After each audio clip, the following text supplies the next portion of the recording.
5 mindset tips that help me lose the weight and never go back. We're not talking nutrition strategy today, no exercise stuff. We are talking today about the deeper mindset and behavioral side of things that actually drive your consistency. This is the elephant in the room that I think many dieters are not addressing, and that's why absolutely, if you resonate, you need to address this right now, because hard reality check, this is what I learned absolutely the hard way. Doesn't matter which diet approach you try, doesn't matter which what I eat in a day video you get inspired by online, which recipes you try, if you can't actually stay consistent, none of them are going to work anyway. So that is the elephant in the room that people I think need to fix, and I certainly did. So I want to share with you anyway today 5 of the mindset shifts that really helped me break through with this. And number 1 is I had to learn that recovery speed was more important than the actual mistake in the first place. Years ago, when I gave into that first binge, I gave into that first chocolate craving, even if it was after like a good 1 or 2 weeks of dieting, there was such a drama, there was such a doomsday. I think both consciously and I'm sure unconsciously,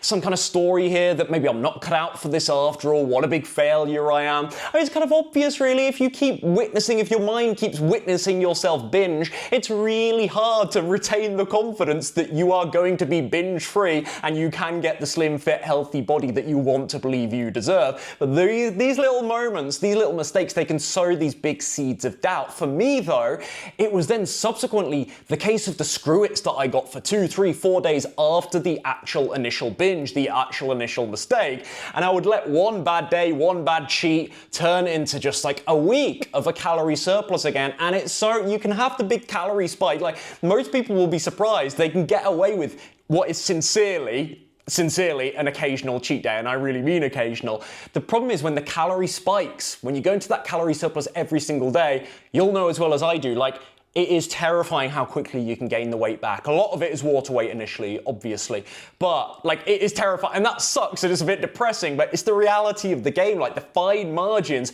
between maintenance and weight loss and then weight gain, it is a bit depressing, admittedly, but all the more reason why you need to be vigilant about not letting one mistake turn into 2. And I think I made such a drama about the initial mistake. I took from it, subcommunicated to me. This was in my conscious self-talk as well. It wasn't just subcommunicated. I took from it, again, maybe I'm not cut out for this after all. Why do I even bother? Why do I even try? What I learned the long way, the hard way, is that actually the initial mistake, that first couple of cookies, first bit of chocolate, that wasn't actually the problem. In the grand scheme of my overall diet compliance, my adherence, my net weekly calories, it was never the original binge. It was never the original splurge. It was, again, the 2-3 days, the trend that I'd stack up on the back of this, and actually learning, no, I need to focus on the recovery speed, forgive myself for that mistake very quickly. It's hard to do. This is absolutely a game changer for me, just knowing that I can actually get back on track. Now, of course, you can't know that you can get back on track until you consistently do it. It's very hard to buy into this idea, but this is what you can eventually get to. How, like, you just have to sit in it when you've made that mistake and everything is telling you to have that second bit of chocolate cake and give up completely. You just have to sit in there, and you have to appreciate this is I know this is a stretch as a reframe, but what really helps me is this is an opportunity for a behavioral transformation that I can't usually tap into that well. I'm going to sit in here and I'm going to stay there, because if you can just limit those big calorie spikes to genuinely occasional moments and get yourself back on track, that really changes you. If you can stop little mistakes becoming a huge spiral, the more you do that, the more you get used to building that recovery speed. It's definitely a snowball. It's definitely a compounding thing. So you just need to understand that, like, this is a compounding effect, and the quicker you get back on track, the more normalized that will be to your brain, the less pandering and self-pity that you will feel around that initial mistake and then use it as a pretext, as an excuse to go off track the whole weekend. You just won't tolerate that of yourself anymore, and it'll all be eventually unconscious. Mindset tip number 2 that helped me lose the weight and never go back: creating a genuine state of emotional indifference around scale fluctuations. Hard, but years ago, I'd like throw my toys out the pram if I had one bad quote-unquote weigh-in. I'm doing quote-unquote because it's what I perceived to be a bad weigh-in. It wasn't necessarily, but if I perceived, oh, this is a really bad weigh-in, I was hoping, or this is one you got to be careful with, expecting, like arrogantly expecting that I'd have a huge drop. And then again, just drama, this is not all worth the trouble, juice isn't worth the squeeze. And this creates so much more deviation, so much more binging, so much more eating off track than it would be if you could just lock in and just be calm around what the scale is doing and troubleshoot it sensibly. And yes, maybe you are in a plateau, but you can then, from a very grounded, unreactive state, make the appropriate changes instead of doing the total opposite and actually eating more food and going back up the scale, and then it's just a self-fulfilling prophecy. Like, that's the worst thing you can do if you're actually in a plateau, is then start eating more food because you're so discouraged and depressed about it. I think what I now realize today, obviously you would like to think with my profession, but I think what I realized 1 or 2 years into really trying to lose weight consistently is that the amount of body fat you actually lose in, let's say, a 24-hour window, just to sort of put it in a nice, easy box to understand, well, it's so insignificant compared to all the things that can affect your body weight on a day-to-day basis, and I just didn't know this. I really thought that what the scale showed was a sign of how much body fat I had, and that is absolutely ludicrous when you consider that with a reasonable calorie deficit, you're going to probably lose less than, for me anyway, I'd lose maybe less than 100 grams. Only 100 grams is about 3.5 ounces of fat every single day, and in that 24-hour window, I might lose 100 grams of fat. Like, it's nothing. You think about like a tall glass of water that might be 500, 600, 700 milliliters. It easily outweighs the amount of fat you've got. So if the amount of fat you've lost in that period. So if you just have a bit more water in your system for one or a litany of reasons, that completely throws off your assessment that it's a bad or adversely even a good weigh-in. And I was just so emotionally reactive, so lost in these numbers. And what it did is create far more cheating, binging, excuses to go off track, excuses to give up, feel depressed, lack confidence that I can actually do this, lack the staying power to keep going. And how did I create that more genuine state of emotional indifference around the scale?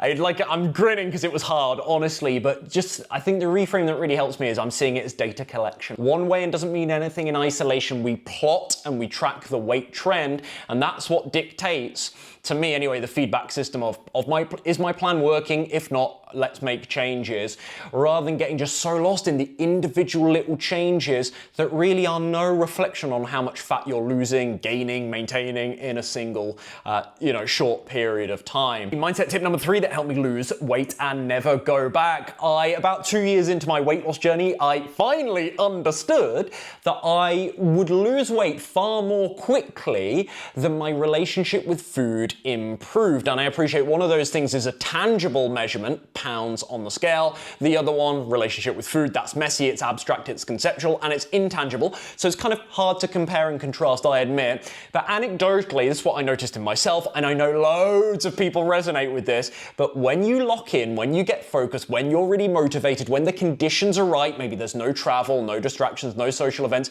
you can lose weight really quickly, especially if you're doing it with like an extreme, aggressive approach. For a short period of time, you can lose weight very quickly. Now, you, as well as I, will be the first to concede that it doesn't really matter if you gain it all back anyway. It's not even worth celebrating fast weight loss if you gain it all back anyway.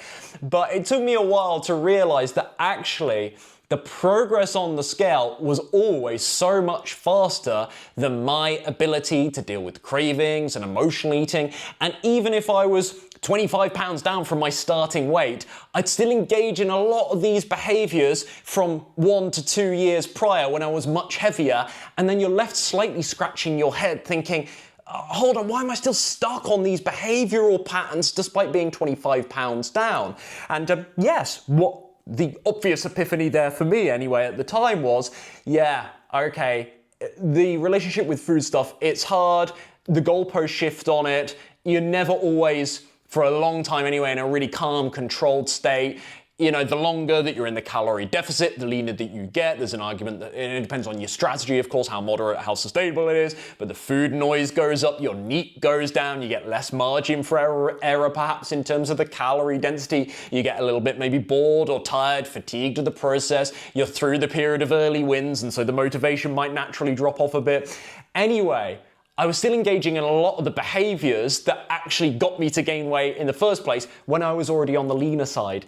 And what's the lesson there? Yeah, that was just the humbling that I still mess up. I mean, it's so obvious to me now, and it sounds ludicrous that I'd even think this shouldn't be the case, but I mess up on the way. I still mess up on the way. Hey, even when I get to the goal, I still binge now. I'm really honest with you guys. I'm not perfect now. I still have these really off-plan moments. I'm not talking about like a controlled thing where I know I'm going out to eat and I'm going to enjoy it and have a bit of fun. Like, I'm still a naughty little rascal sometimes now. But here's the key thing to judge your relationship with food progress on.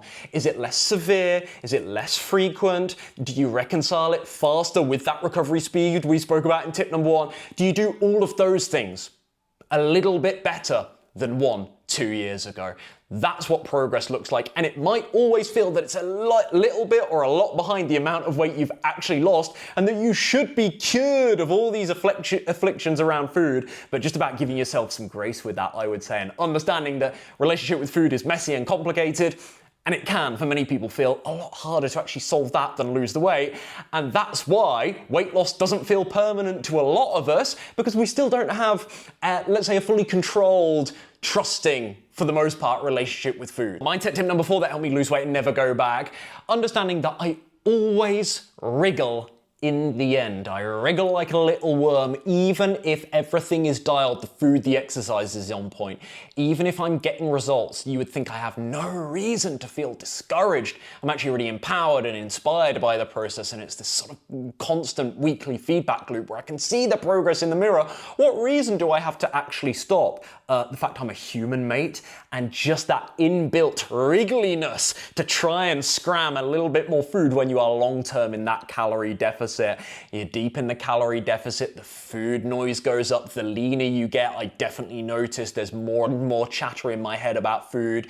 Like, the first 10 or 20 pounds of weight loss for me back in the day felt a lot easier in terms of diet adherence than maybe the last sort of 10 or so pounds, and it's normal. This is what most dieters experience. Now, there's things you can do to minimize this stuff, but notwithstanding that, this generally seems to be the trend, that this process gets harder and harder and harder. And undoubtedly, there are both psychological and physiological, let's say, mechanisms in the body that will absolutely unconsciously get you to compensate with more food when you are long-term in that deficit. The NEAT, as I say, the non-exercise activity, that might drop as well. Again, this creates a finer margin for weight loss. It's actually a slightly different point, but I'm just wishing to say there are these compensatory sort of mechanisms within the body, and you don't realize, or I still made this mistake now, I still don't always realize how much I'm sneaking extra into my diet, and I'm a bloody coach, for crying out loud. Like, I have helped almost now 700 men and women across the world lose over 10,000 pounds combined, and I still have moments, guys, to be honest with you, where I'm like, hold on, I've gained a kilo in the last couple of weeks, and it's consistent as well, it's not a one-off weigh-in. I've gained a kilo in the last couple of weeks. I'm sure I'm eating my normal 25, 26-ish, 100 calorie. I'm not tracking everything, but I'm sure I'm there. And I really break it down. I start food journaling. I start being more mindful over the coming days, and I'm like, oh, I eat 4 apples a day now, whereas a couple of weeks ago I was only eating 2. It's understanding that the sneakiness, like, that's going to happen. Can I catch it really quickly? Can I not be caught off guard? Because honestly, the vast majority of time that people think they're in a weight loss plateau, it's not really a true plateau. They've just stalled out because they've added more calories than they think. And if they did a deep dive, bit of a diagnosis of their calorie intake every day, they'd be shocked they're actually eating maybe 100, 200, 300 calories more than they think, even if it's from healthy food. And this is why it's subtle. This is why it's a problem, because it's so subtle. Like with me, it used to happen so slowly that I'd just add that little bit more rice, a little bit more oats to breakfast. I'd stop measuring things, but I was sure I was eyeballing. So maybe I'm getting a bit more generous with the amount of ketchup that I'm using versus week 1 when I was really motivated, vigilant. I'll only use 10 grams of ketchup, and you just get a little bit carried away, and suddenly you're eating, plus 100, 200, 300 calories on top of your daily diet like that. I'll always eventually wriggle and sneak in extra calories. Never be shocked by it, but always be guarded and waiting for it. And lastly, mindset tip number 5 that helped me lose weight and never go back.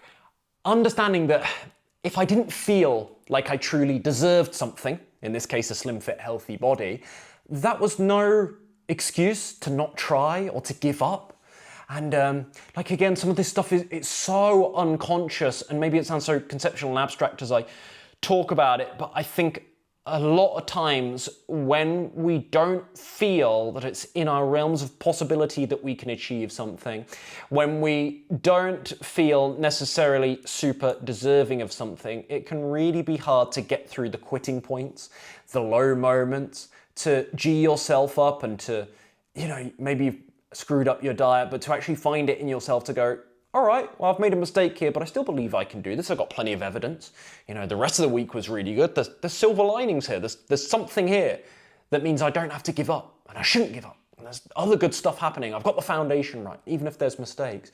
I just think it's so hard to do that reconciliation and implement, as I said earlier, that recovery speed if you don't really feel like, number one, it's possible, or number two, you actually deserve, and I know this is on a more deep level, you deserve a slim, fit, healthy body. What I respectfully see with folks that have been overweight for a very long time is so hard to buy in. And why? It makes perfect sense. Why would you believe that you are deserving, entitled, that it's possible to be a slim, fit, healthy person if your mind doesn't have proof of its existence? But that's the trick. Don't let that stop you. You pursue it anyway, even if you don't have a sniff, even if there's no evidence that this could change for you and one day you could be that person you want to be. You just have to keep going in spite of that. You have to keep going anyway. And that's the insight, I suppose. And the one thing I wish to reassure you with, hopefully this is the light at the end of the tunnel, is with those wins along the way, with every 5, 6, 7 pounds lost, absolutely your confidence in this process goes up. Absolutely you can start imagining what you can really do. That's what happened to me. I never thought I would be as lean as I am today. Never ever believed that. Ever, ever, ever. Sometimes, still right now, it's going to sound braggadocious. When I look at my body now, I swear to you, I start laughing. I'm like, this is ridiculous, because young Ryan wouldn't have believed this. I always felt like, yeah, I could be slim, fit, healthy. When I was up at 88 kilos, I can get a bit of weight off. That's no problem. I always believed in myself. So I had a sense of deserving. But did I really feel this was possible? This current condition I'm in now was possible? Like around 12, 13% body fat, I estimate? No way. And that is just something that has progressively compounded in time. So even if you don't feel deserving, even if it doesn't feel possible, you keep going anyway with the peace of mind to know that you will attain that feeling that this is possible for you with each win. So just keep going, watch your confidence build. Wow, I mean, I love this subject, but it can be heavy stuff. But all of this is why I always say knowing what to eat is easy. Actually doing it consistently for 6 months to change your body is the really hard part. That's where everyone gets stuck, because that's where all of the mindset and behavioral stuff comes in. Doesn't matter what diet approach, as I say, you're trying. People obsessed with like nutrition strategy and recipes and like carbs versus fat versus protein, but that is not the elephant in the room. The elephant in the room is when you go and eat 3,000 calories on the weekend and you mess all of this up, or you hit the plateau, you get so discouraged that you just throw in the towel altogether. If it's any consolation to you, and I think this will be some peace of mind, the clients I work with, the clients that join Slim and Sustain, they almost never need me to teach them what to eat. I would say about 80 to 90% of the time, my new clients, they're already doing a lot of the stuff I approve of before they start working with me. Like, they are that close, but that is how much that 10, 20%, the excess calories, the bingy behavior, the emotional eating, the way that knocks your confidence, and it can be a bit of a spiral, self-fulfilling prophecy. That's where people are really stuck. And I think most of us, we just need someone to help us implement consistency, because there's all the information out there on the internet. We know what to do. It's just about actually doing it day to day. If that sounds like you, by the way, of course you can go. I'll put the coaching link to learn more about what it looks like to work with me down below. We'll hold your feet to the fire and make sure you actually stick with this long enough to truly change. Lose that 10, 20, 30, 40 pounds or more, whatever it is you want to lose. But most importantly, we change the mindset, we change the behavior like I've shown today, because that is what allows you to feel in control and confident that you can actually keep the weight off for the long term. Not how fast you go down the scale, as I made the point earlier on, but no, I've actually changed with this process to the point where it almost feels automatic. I'm not going to be naive and arrogant, but it kind of is starting to feel really automatic and second nature that I can do this now and I can maintain my weight. That is a better feeling than the weight loss itself, because that gives you hope for the future. It's like, yeah, I've got this. This is a way that I can eat and live for the rest of my life. Such a cool feeling. Anyway, yes, link down below to learn more about my coaching. Hopefully this helped. Let me know which of these mindset tips resonated most in the comments below. See you in the next one.